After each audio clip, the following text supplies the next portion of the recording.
Good morning વિદ્યાર્થી મિત્રો ધોરણ 9 સામાજિક વિજ્ઞાન ભૂગોળમાં પહેલો પાઠ છે 13મો, જેનું નામ છે ભારત, સ્થાન, ભૂસ્તરીય રચના અને ભૂપૃષ્ઠ.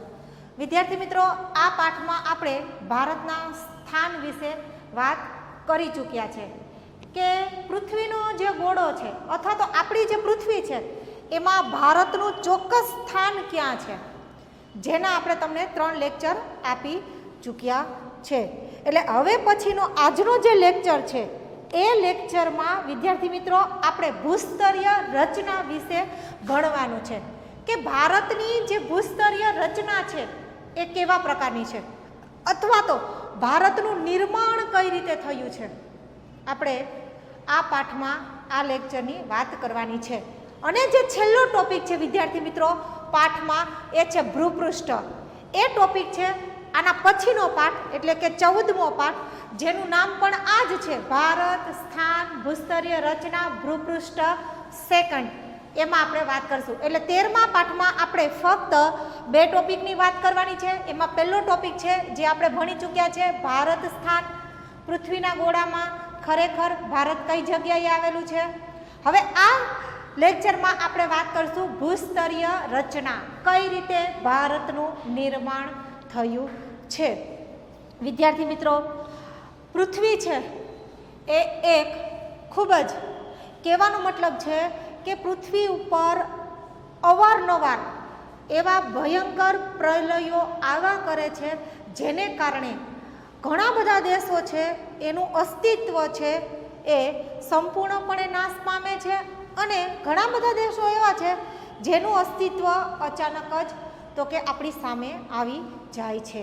તો બસ આપણે એવી જ વાત કરવાની છે ભારતના ભૂસ્તરીય સ્થાન એટલે કે રચના વિશે. તો કે ભારત છે એની રચના કઈ રીતે થઈ છે.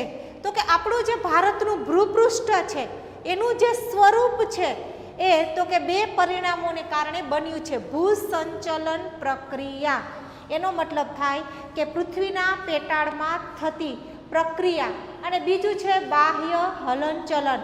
એક તો પૃથ્વીના પેટાળમાં જે હલનચલન થાય છે એને કારણે ભારતનું ભૂપૃષ્ઠનું સર્જન થયું છે, અને બીજું છે બાહ્ય હલનચલન એટલે કે જે બહાર જે જમીનની ઉપર જે હલનચલન થાય છે એને કારણે આપણું ભૂપૃષ્ઠ છે એટલે કે આપણી જમીન છે એ બનેલી છે. અને આ જ બંને જે પરિબળો છે, ભૂસંચલન પ્રક્રિયા અને બાહ્ય હલનચલન, એની સારી અને ખરાબ અસરો અવારનવાર આપણને જોવા મળે છે.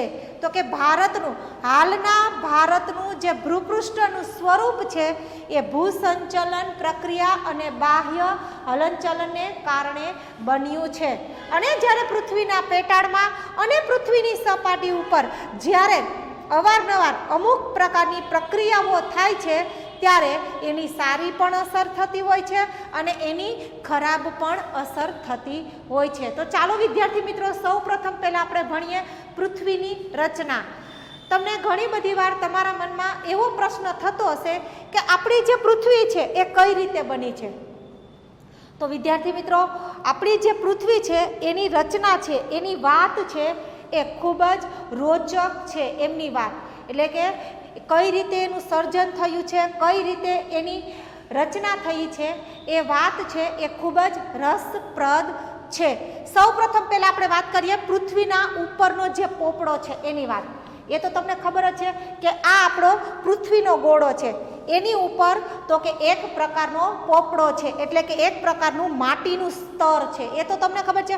પણ વિદ્યાર્થી મિત્રો, તમને એ ખબર નહીં ભાઈ કે પૃથ્વીના પેટાળની અંદર તો કે અર્ધ દ્રવિત ખડકો હોય છે. અર્ધ એટલે અડધા, દ્રવિત એનો મતલબ એવો થાય કે તમે એને પાણીમાં અથવા તો તમે એને અગ્નિમાં નાખો તો ઓગળી જાય એવા ખડકો. એટલે પૃથ્વીના પેટાળમાં તો કે અર્ધ દ્રવિત ખડકો છે એ રહેલા છે. હવે શું થાય છે તો કે પેટાળમાં ગરમીનું ઉત્પન્ન થવું, પૃથ્વીનો જે ઉપરનો ભાગ છે એને આપણે પૃથ્વીનો પોપડો કહીએ છીએ. પૃથ્વીના અંદરમાં તો કે એવા પદાર્થો રહેલા છે કે જે ગરમીના સંપર્કમાં આવવાથી અથવા તો જે પાણીના સંપર્કમાં આવવાથી ઓગળી જાય છે. હવે શું થાય છે, જે અંદર રહેલા જે ખડકો છે એને તો કે જે સૂર્ય છે એના જે કિરણો છે એ એના સંપર્કમાં આવે છે અને જેવા સૂર્યના કિરણો છે એ પૃથ્વીના પેટાળમાં રહેલા જે અર્ધદ્રવિત ખડકો છે એના સંપર્કમાં આવે છે એટલે ત્યાં ગરમીનું તો કે ઉત્પાદન થાય છે, ત્યાં ગરમી પડે છે. હવે વિદ્યાર્થી મિત્રો, તમે એક તપેલું લીધું પાણીનું, બરાબર છે, એ તપેલામાં તમે પાણી ભરી દીધું અને પછી તમે એ તપેલાને સ્ટવ ઉપર મૂકી દીધો.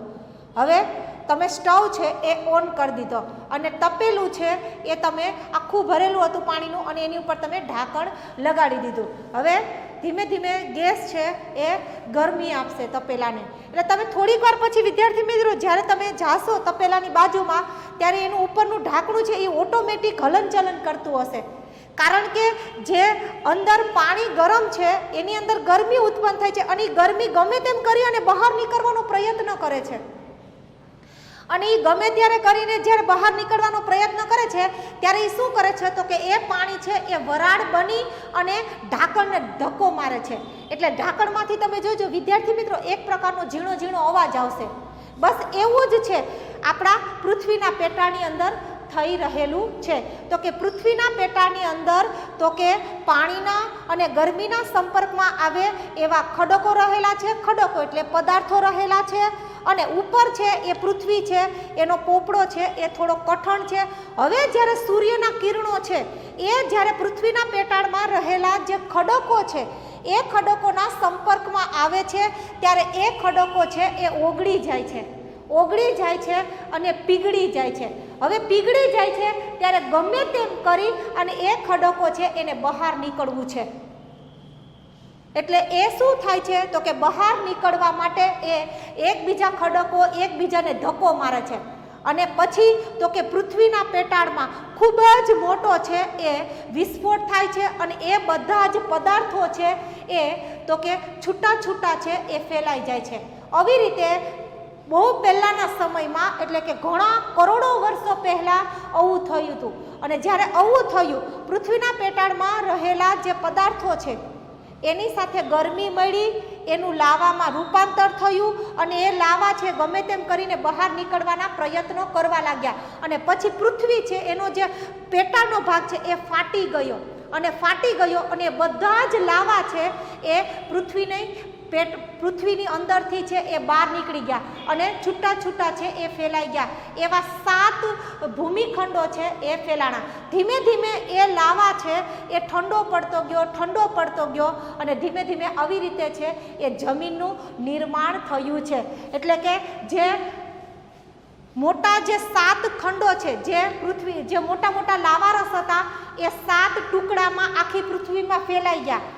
એ લાવારસ છે એ ધીમે ધીમે ઠંડો પડતો ગયો અને પછી એ આપણી 7 છે એ પ્લેટો બની જાય છે જેને આપણે મૃદાવરણીય પ્લેટો કહીએ છીએ. આવી રીતે આપણી પૃથ્વી છે એમાંથી જમીન છે એનું નિર્માણ થયું છે અને આ જ મૃદાવરણીય પ્લેટો છે વિદ્યાર્થી મિત્રો એની ઉપર આપણે રહીએ છીએ.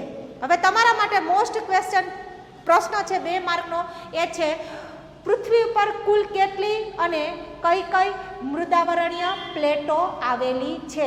આ જ મૃદાવરણીય પ્લેટો છે જેના ઉપર જીવન અસ્તિત્વ ધરાવે છે.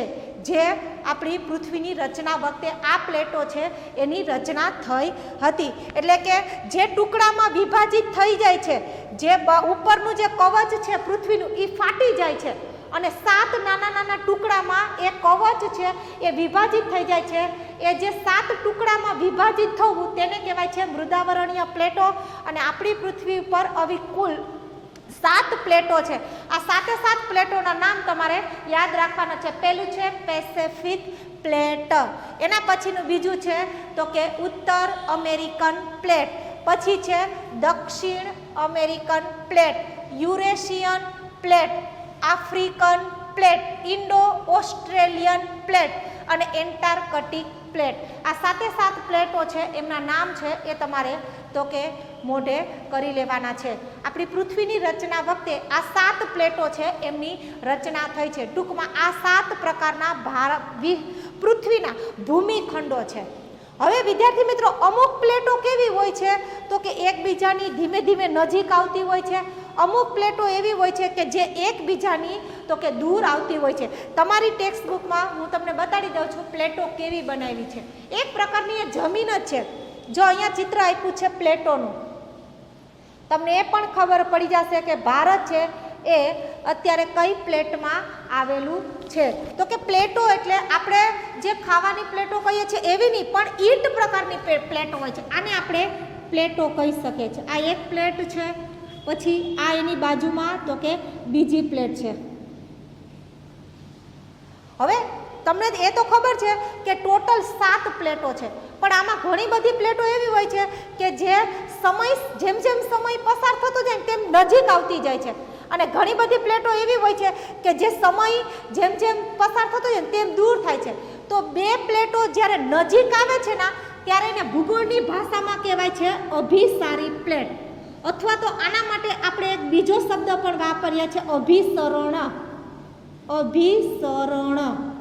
જે 2 પ્લેટો એકબીજાની નજીક આવે છે તેવી પ્લેટોને અભિસારી પ્લેટ અથવા તો એ પ્રક્રિયાને અભિસરણ કહેવામાં આવે છે. હવે આ 2 પ્લેટો છે વિદ્યાર્થી મિત્રો, હવે જેમ જેમ સમય જતો જાય ને તેમ તેમ આ 2 પ્લેટો વચ્ચેનો જે ગેપ છે ને એ ઓછો થતો જાય છે, નજીક આવતી જાય છે. અને જે નજીક આવતી જતી હોય ને પ્લેટ એને કેવી કહેવાય? અભિસારી પ્લેટ કહેવાય, અથવા તો એ પ્રક્રિયાને અભિસરણ કહેવાય છે. બરાબર. હવે આપણે વાત કરવાની છે તો કે દૂર ખસી જતી પ્લેટ. એટલે કહેવાનો મતલબ છે કે ઘણી બધી પ્લેટો છે એ એકબીજાથી દૂર જતી હોય છે. જો એક પ્લેટ અહીંયા છે, પછી અમુક સમય પછી આ પ્લેટ અહીંયા આવી જશે, અમુક સમય પછી આ પ્લેટ આવી જાય છે. આને કહેવાય છે દૂર થવું. અને જે પ્લેટ એકબીજાથી દૂર થાય છે એને કહેવાય છે અપસારી પ્લેટ, અથવા તો એ પ્રક્રિયાને કહેવાય છે અપસરણ. અપસારી પ્લેટ પણ કહી શકો અને પ્રક્રિયાને કહેવાય છે અપસરણ. એટલે જો એકબીજાથી દૂર જવું એવી પ્લેટને અપસારી પ્લેટ કહેવાય છે, અથવા તો એકબીજાથી દૂર જવાની જે ક્રિયા છે એને અપસરણ કહેવાય છે. એકબીજાથી નજીક આવવું એવી પ્લેટને અભિસારી પ્લેટ કહેવાય છે. એકબીજાથી નજીક આવવું એવી પ્રક્રિયાને તો કે અભિસરણ કહેવામાં આવે છે. એટલે કે જે પ્લેટો છે એ દૂર જાય છે એકબીજાથી એને અપસારી પ્લેટ કહેવાય છે. જે પ્લેટો એકબીજાની નજીક આવે છે એને કહેવાય છે તો કે અભિસારી પ્લેટ. હવે આ પ્લેટ જે દૂર જાય છે નજીક આવે છે એને કારણે શું થાય છે તો કે પૃથ્વી પર સ્તરભંગ અને ગેડીકરણની પ્રક્રિયા થાય. સ્તરભંગ એટલે કહેવાનો મતલબ છે કે નાના નાના ટુકડાઓ થાય છે.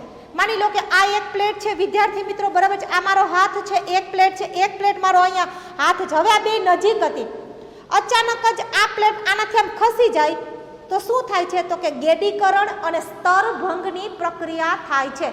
ગેડીકરણ એટલે ગેપ પડવું, અને સ્તરભંગ, સ્તર એટલે તમને ખબર જ છે તો કે પડ છે અને એના 2 ટુકડા થઈ જાય છે. એટલે કે જે આપણી પ્લેટો નજીક આવે, જે આપણી પ્લેટો દૂર જાય છે એના પર તો કે પૃથ્વી પર સ્તરભંગ અને ગેડીકરણની પ્રક્રિયા જાય છે. આ પ્લેટની જે ગતિવિધિઓ છે એ ગતિવિધિઓને કારણે આપણા જે આ 7 પ્લેટો છે એના સ્થાન ફેર અને આકારમાં ઘણો બધો ફેર પડે છે. હવે આપણે ઉદાહરણ લઈએ 2 પ્લેટ. પહેલી છે ઉત્તર અમેરિકન પ્લેટ અને બીજું છે દક્ષિણ અમેરિકન પ્લેટ. હવે આ 2 પ્લેટ શું થાય છે તો કે પહેલા સાવ નજીક હતી, હવે આ બંને પ્લેટો છે એ એકબીજાથી દૂર જાય છે. હવે દૂર જાય એટલે દેખી રીતે બેયના સ્થાનમાં પણ ફેરફાર થશે, સાથે સાથે બેયના આકારમાં પણ ફેરફાર થશે. કઈ રીતે તો કે જ્યારે દૂર થાય છે ત્યારે એમની વચ્ચે ગેપ પડે છે, ગેડ પડે છે અને સ્તર થાય છે. આ ગેડીકરણ અને સ્તરભંગને કારણે તો કે ઉત્તર અમેરિકન અને દક્ષિણ અમેરિકન જે પ્લેટ છે એમના સ્થાન અને આકારમાં બંનેમાં ફેરફાર થાય છે. એટલે પ્લેટની ગતિવિધિઓને કારણે જે આ 7 પ્લેટો છે એના સ્થાન અને આકારમાં તમને અવારનવાર બદલાવ જોવા મળશે. હવે આપણે વાત કરવાની છે તો કે જે પ્લેટો એકબીજાથી દૂર જાય છે, નજીક આવે છે, એને કારણે તો કે ભૂકંપ અને જ્વાળામુખી પણ આવે છે. ઘણી બધી વાર વિદ્યાર્થી મિત્રો આપણા મનમાં એવો પ્રશ્ન થાય છે કે જાપાન છે એમાં અવારનવાર ભૂકંપ આવે છે અને જાપાનમાં અવારનવાર છે એ સુનામી આવે છે. એનું કારણ શું છે? ત્યાં અવારનવાર સુનામી પણ આવે છે, ભૂકંપ પણ આવે છે અને જ્વાળામુખી ફાટે છે.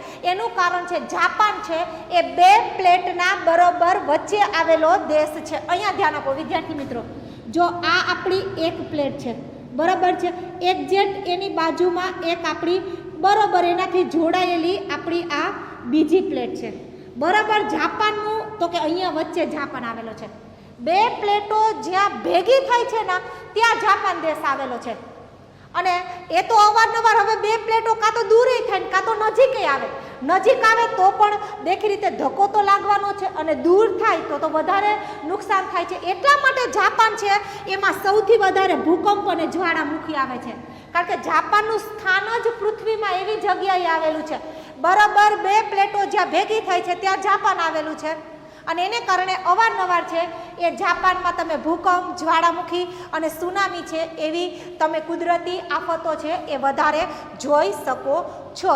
હવે જ્યારે બે પ્લેટો છે એ ભેગી થાય છે, એકબીજાથી જોરથી ટકરાય છે, એટલે કે જોરથી એકબીજાની સાથે ધક્કો મારે છે, ત્યારે પર્વતોનું નિર્માણ થાય છે. એટલે કે આ એક પ્લેટ છે, આ પ્લેટ છે, આ જોરદારની બે અથડાણી ભેગી થઈ ગઈ, એને કારણે તો કે પર્વતોનું નિર્માણ થાય છે. અને તો જ્યારે પ્લેટો દૂર થાય છે ત્યારે કોનું નિર્માણ થાય છે? તો કે જ્યારે પ્લેટો દૂર થાય છે ત્યારે ભૂમિખંડો અને મહાસાગરોનું નિર્માણ થાય છે. ભૂમિખંડો એટલે આ મૃદાવરણીય પ્લેટો છે એને આપણે ભૂમિખંડો પણ કહી શકીએ છીએ. એટલે કહેવાનો મતલબ છે કે જ્યારે બે પ્લેટો છે એ અથડાય છે, ટકરાય છે, ત્યારે તો કે કોનું નિર્માણ થાય છે? પર્વતોનું નિર્માણ થાય છે. અને જ્યારે બે પ્લેટો છે એકબીજાથી દૂર થાય છે, ખસે છે બે પ્લેટો, ત્યારે કાં તો મોટા મોટા ભૂમિખંડો અને કાં તો મહાસાગરો છે એનું નિર્માણ થાય છે. એટલે કહેવાનો મતલબ છે કે પૃથ્વી પર આવી જે પ્લેટો છે કે જે સતત એકબીજાથી ખસતી રહે નિરંતર, તો એવી પ્લેટો છે એને રૂપાંતરિત પ્લેટ કહેવામાં આવે છે, કે જે સતત પોતાનું સ્થાન છે એ બદલાવતી જ રહે. ધીમે ધીમે આજે અહીં હોય તો કાલે એ પ્લેટ છે એ આગળ જાય છે. તો આવી પ્લેટો છે જે સતત સ્થાન ફેરવતી હોય, પોતાનું ખસતી રહેતી પ્લેટો હોય છે, એને આપણે રૂપાંતરિત પ્લેટો પણ કહીએ છીએ. અત્યારે વિદ્યાર્થી મિત્રો ભલે પૃથ્વી ઉપર કુલ 7 પ્લેટો છે, પણ આપણે પ્રાચીન સમયની વાત કરવાની છે. આપણો જે ભારત દેશ છે એ આ પૃથ્વી પર સૌથી પ્રાચીનમાં પ્રાચીન દેશ છે. તો આપણો જે ભારત દેશ છે એ કરોડો વર્ષો પહેલા તો કે ગોંડવાના લેન્ડ નામની એક પ્લેટ હતી. પ્લેટ કયો કે ભૂમિ ભાગ કયો, મતલબ બધાનો એક જ થાય છે. કરોડો વર્ષો પહેલા ભારત છે એ ગોંડવાના લેન્ડ નામનો જે પ્લેટ હતો એનો ભાગ હતો. તો એ સમયે એ જે ગોંડવાના લેન્ડ નામની જે પ્લેટ હતી એની અંદર બીજા કયા કયા ખંડો છે અથવા તો કયા કયા દેશો છે એમાં આવતા હતા? તો કે એમાં પહેલું છે એક તો ભારત એમનો ભાગ હતો, પછી છે તો કે દક્ષિણ અમેરિકા પણ એમનો ભાગ હતો, આફ્રિકા પણ એમનો ભાગ હતો, ઓસ્ટ્રેલિયા પણ એમનો ભાગ હતો અને એન્ટાર્કટિકા પણ ભાગ હતો. આ બધા જ જેને તમે ખંડો કહી શકો છો અથવા તો જેને તમે દેશો કહી શકો છો, આ બધા જ જે ખંડો છે અને આ બધા જ દેશો છે એ પ્રાચીન અથવા તો બહુ પહેલાંના સમયમાં એ ગોંડવાના લેન્ડ નામની જે પ્લેટ હતી એમના ભાગ હતા. તો અચાનક જ વિદ્યાર્થી મિત્રો એવું શું થયું કે આ જે પ્લેટ છે એ તૂટી ગઈ.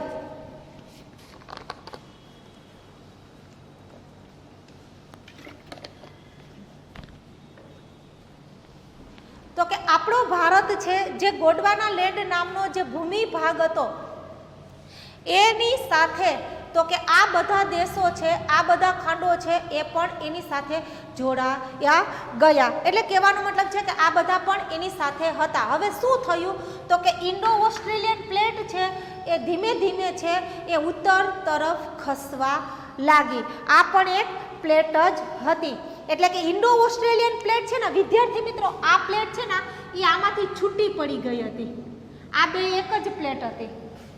ગોંડવાના લેન્ડ નામની પ્લેટ હતી ને એમાંથી જ આ પ્લેટ છે એનું નિર્માણ થયું હતું.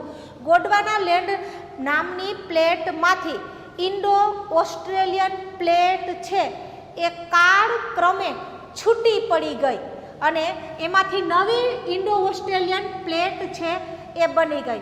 હવે એ પ્લેટ છે એ તો કે ધીમે ધીમે ઉત્તર તરફ ખસવા લાગી. એટલે કહેવાનો મતલબ છે કે જે ઉત્તર ભાગ હતો, પૃથ્વીનો જે ઉત્તર ભાગ છે એના તરફ એ પ્લેટ છે એ ધીમે ધીમે ખસવા લાગી. બરોબર એ જ સમયે ત્યાં તો કે યુરેશિયન નામની પ્લેટ હતી અને પછી બંને પ્લેટો છે એ શું થયું તો કે અથડાઈ ગઈ અથવા તો ટકરાઈ ગઈ. એ પ્રક્રિયા ક્યારે થઈ હતી તો કે 5 કરોડ વર્ષ પહેલા. 5 કરોડ વર્ષ પહેલા ઇન્ડો ઓસ્ટ્રેલિયન પ્લેટ છે એ યુરેશિયન પ્લેટ સાથે ટકરાઈ ગઈ અને એ ટકરાવાનું જે પરિણામ છે એ શું આવ્યું તો કે જ્યારે આ બંને પ્લેટો ટકરાણી ત્યારે ભારતની ઉત્તરમાં તેથીસ નામનો મહાસાગર હતો. એટલે કે તેથીસ નામનો સમુદ્ર હતો અને જ્યારે આ બંને પ્લેટો છે એ ટકરાઈ ગઈ તો કે એ જ તેથીસ નામનો જે સમુદ્ર હતો એમાંથી તો કે હિમાલયનું નિર્માણ થયું. એટલે કે આવી રીતે છે એ આપણા હિમાલયનું નિર્માણ થયું છે. બે પ્લેટો છે એના ટકરાવથી 5 કરોડ વર્ષ પહેલા ભારતની ઉત્તરમાં તેથીસ નામનો સમુદ્ર હતો. બે પ્લેટ એટલે કે ઇન્ડો ઓસ્ટ્રેલિયન અને યુરેશિયન બંને પ્લેટો છે એ ટકરાઈ ગઈ, ભટકાઈ ગઈ અને એ જ ટકરાવવાને કારણે તેથીસ સમુદ્રમાંથી તો કે હિમાલયનું નિર્માણ થયું છે. હિમાલય પર્વત શ્રેણીની દક્ષિણે એક વિશાળ ખીણ બની જેમાં તો કે ઉત્તર દક્ષિણથી વહેતી નદીઓનો કાપ ઠલવાવા લાગ્યો. એટલે કહેવાનો મતલબ છે કે એ જ હિમાલય છે એ એક બહુ મોટી તો કે હિમાલય પર્વત શ્રેણીનું નિર્માણ થયું અને એ જ પર્વત શ્રેણીમાંથી તો કે ઘણી બધી નદીઓ છે એ ધીમે ધીમે ભારતમાં વહેવા લાગી. દક્ષિણમાંથી પણ ઘણી બધી નદીઓ વહેતી હતી અને ઉત્તરમાંથી પણ ઘણી બધી નદીઓ વહેતી હતી. આ બંને નદીઓ છે એણે ધીમે ધીમે તો કે ભારતની મધ્યમાં કાપ પાથરવાનું શરૂ કરી દીધું. એટલે જ હિમાલય અને દ્વીપકલ્પીય ઉચ્ચ પ્રદેશ છે એમની વચ્ચે ભારતનો ગંગાનો મેદાની પ્રદેશ આવેલો છે. એટલે વિદ્યાર્થી મિત્રો તમને ખબર જ છે આ આપણું ઉત્તર દિશા છે, આ આપણી દક્ષિણ દિશા છે. અહીંયા આવેલી છે આ આખી હિમાલય પર્વત શ્રેણી છે. આપણું ગંગાનું મેદાન એક્ઝેક્ટ અહીંયા આવેલું છે. હિમાલયમાંથી જે નદીઓ આવતી હતી, વહેતી હતી, એ બધી જ નદીઓ છે પોતાની સાથે પાણી સાથે સાથે એક કાપ પણ લઈ આવતી હતી અને એ કાપ છે બરોબર આ નદીઓ અહીંથી આમ જાય એટલે આ મેદાન છે એમાં એ બધી જ નદીઓએ કાપ પાથરી દીધો અને કાપ પથરાવાને કારણે તો કે ભારતની બરાબર ઉત્તરમાં અથવા તો તમે કહી શકો કે ભારતની બરાબર મધ્યમાં બહુ મોટો મેદાની પ્રદેશ આવેલો છે જેને આપણે ગંગાના મેદાન તરીકે ઓળખીએ છીએ અથવા તો આપણે એને ઉત્તર ભારતનું મેદાન પણ કહી શકીએ છીએ. આવી રીતે આપણે ગંગાનો જે ફળદ્રુપ મેદાન છે એમની રચના થઈ છે. હવે ભારતના આપણે પશ્ચિમ દિશાની વાત કરવાની છે. તમને બધાને ખબર છે કે ભારતની પશ્ચિમ દિશા છે એમાં અરબ સાગર આવેલો છે પણ વિદ્યાર્થી મિત્રો કરોડો વર્ષો પહેલા ત્યાં અરબ સાગર નહોતો. ત્યાં તો કે શું હતા, મોટા મોટા પર્વતો હતા. આપણે કેમ આ વાત કરી કે સમુદ્રમાંથી શેનું નિર્માણ થયું છે તો કે હિમાલયનું નિર્માણ થયું. એવી જ રીતે આપણો જે અરબ સાગર છે ત્યાં કરોડો વર્ષો પહેલા છે પર્વતો હતા. એ પર્વતોમાં તો કે જ્વાળામુખી ફાટ્યા અને એ જ્વાળામુખી ફાટ્યા એને કારણે તો કે આપણા અરબ સાગરનું નિર્માણ થયું છે. એટલે જ્યારે પ્લેટો ટકરાય છે ત્યારે બે પ્રક્રિયા બને છે. જો સમુદ્ર હોય ને તો પર્વતનું નિર્માણ થાય અને જો પર્વત હોય ને તો સમુદ્રનું નિર્માણ થાય. બે પ્લેટો જેવી ટકરાણી એટલે સમુદ્રમાંથી હિમાલયનું નિર્માણ થયું. એવી જ રીતે જ્યાં અત્યારે ભારતની પશ્ચિમમાં જ્યાં અરબ સાગર છે એ અરબ સાગરની જગ્યાએ કરોડો વર્ષો પહેલા તો કે મોટા પર્વતો હતા. એ પર્વતોની અંદર લાવાઓ રહેલા હતા અને લાવાઓની જ્યારે વિદ્યાર્થી મિત્રો માત્રા વધી જાય છે ત્યારે એ લાવા ગમે તેમ કરી અને બહાર નીકળવાનો પ્રયત્ન કરે છે અને પછી એ પર્વતો છે ફાટે છે, જેને આપણે જ્વાળામુખી વિસ્ફોટન કહીએ છીએ. એટલે જ્વાળામુખી ફાટ્યું એને કારણે તો કે પર્વતો છે એની જગ્યાએ તો કે અરબ સાગરનું નિર્માણ થયું છે. એવી જ રીતે આપણા ભારતની પશ્ચિમ ઘાટ નામનો જે પર્વત છે, જે મહાબલેશ્વર, ખંડાલા, મુંબઈ એની આજુબાજુમાં જે ભારતનો સૌથી મોટામાં મોટો પર્વત આવેલો છે પશ્ચિમ ઘાટ પર્વત છે, એનું નિર્માણ છે એ નિમજ્જન પ્રક્રિયાને કારણે થયું છે. નિમજ્જન પ્રક્રિયા એટલે વિદ્યાર્થી મિત્રો શું થાય તો કે અચાનક જ પૃથ્વીના એક ભાગનું નીચે બેસી જવું. માની લો કે આ પૃથ્વીનો સપાટીનો ભાગ છે, અચાનક જ આ ભાગ નીચે બેસી જાય તો આ ઉપર આવી જાય કે ન આવી જાય, અને આ ઉપર આવી જાય એટલે આ પર્વત બની જાય છે. આને કહેવાય છે નિમજ્જનની પ્રક્રિયા.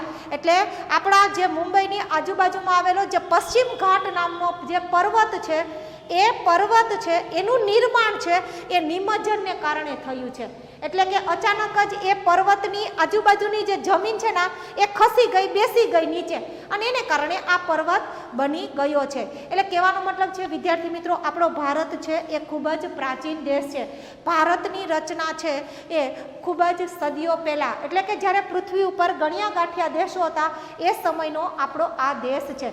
પણ તમે જેટલું અત્યારે ભારતનો નકશો જો છો વિદ્યાર્થી મિત્રો, ત્યારે એટલું ભારત હતું નહીં. ત્યારે તો માત્ર ને માત્ર આટલું જ ભારત હતું. એટલે કે ભારતનો જે દક્ષિણ ભાગ છે આ ભાગને આપણે દ્વીપકલ્પીય ભાગ કહીએ છીએ. જે ભારતનો દક્ષિણ ભાગ હતો બસ ખાલી એટલું જ ભાગ હતું, અને એટલા માટે દક્ષિણનો દ્વીપકલ્પીય પ્રદેશ એ પ્રાચીનતમ છે. એટલે ભારતનો જે સૌથી જૂનામાં જૂનો ભાગ હોય તો એ છે ભારતનો દક્ષિણ ભાગ. વિદ્યાર્થી મિત્રો, અહીંયા તમારો 13મો પાઠ છે એ પૂર્ણ થાય છે. હવે પછીના લેક્ચરમાં આપણે 14મા પાઠની વાત કરશું. Thank you.